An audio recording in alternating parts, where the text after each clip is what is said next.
Entrée ou pas sur les marchés, cette hausse du CAC 40, d'un point de vue technique, est-ce que vous lui voyez un grand avenir? Est-ce que vous la voyez se poursuivre encore durablement, cette hausse? Un petit peu de mieux à très court terme, effectivement, et compte tenu d'un contexte un petit peu lourd. Il faut rappeler que les indices européens sont globalement en consolidation depuis le mois d'avril dernier, dans une zone de consolidation large latérale, alors que les indices américains ont commencé cette consolidation fin juillet. Donc effectivement un petit peu de mieux malgré Jackson Hole, si on peut dire, et dans un contexte où effectivement il n'y a pas encore beaucoup d'opérateurs sur les marchés, un petit peu de mieux du côté de la Chine, toujours à surveiller. Donc l'intérêt et les volumes restent quand même très faibles encore. Si on regarde des volumes, ce sont des volumes normaux pour une période d'été, mais quand même assez faibles encore pour avoir des indications claires. Ceci dit, aujourd'hui, pas mal de choses se décantent. Du côté des futurs, on a un intérêt en Europe qui est très faible.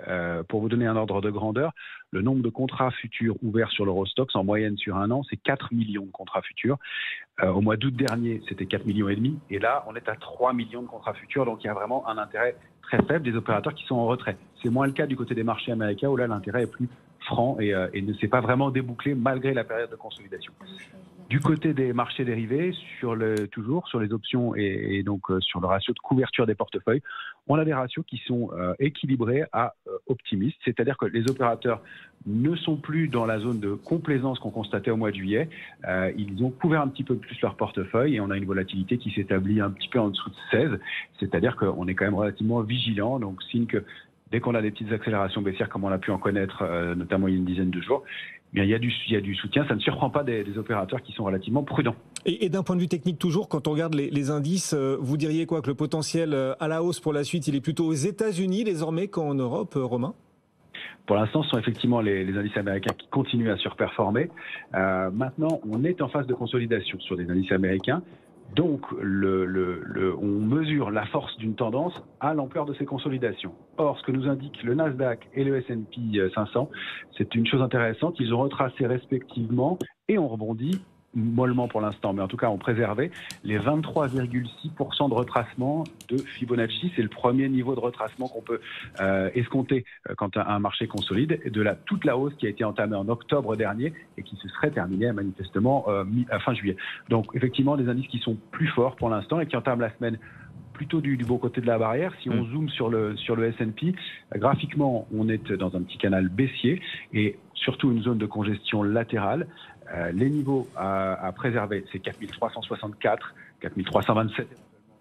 Et puis le niveau à déborder, c'est 4447. Si on réussit à se réinstaller au-dessus, on peut escompter un rebond et aller chercher dans un premier temps 4509 points, pourquoi pas des niveaux de résistance majeurs à 4610. Il faut rappeler que ce sont des niveaux de clés et ce sont des tops historiques sur ces deux indices. Mais ça, Romain, c'est pour le côté global, mais est-ce qu'il y a selon vous des valeurs qui ont de potentiel à la hausse ou à la baisse ?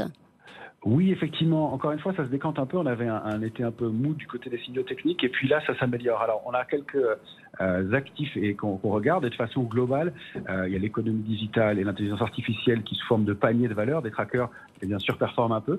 Oui. Par côté secteur, on a la banque et la santé qui surperforment légèrement l'indice CAC 40. On n'a pas beaucoup de logique sectorielle forte comme on peut en avoir. On constate que le luxe, qui était le moteur, est plutôt en ligne, même un petit peu plus faible.